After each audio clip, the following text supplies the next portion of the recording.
سلام، چجوری با اینشات یه همچین افکت متنی رو ایجاد کنم؟ میام وسط کار و یه دونه کیفریم اینجا میزنم.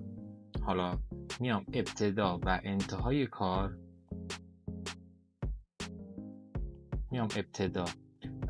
کار متنم رو از کادر میارم بیرون. خب به این صورت.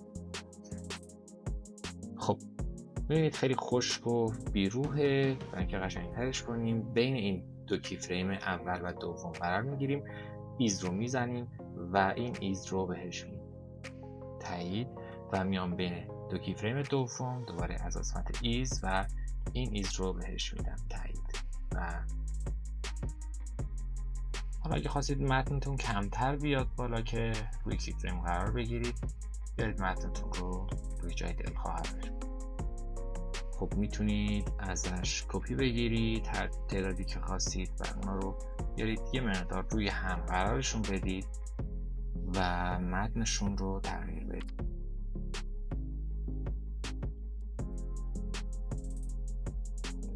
باز برای قشنگی کار میتونید بهش صدا بدید، افکت صدا بدید که کارتون باز قشنگ‌تر بشه.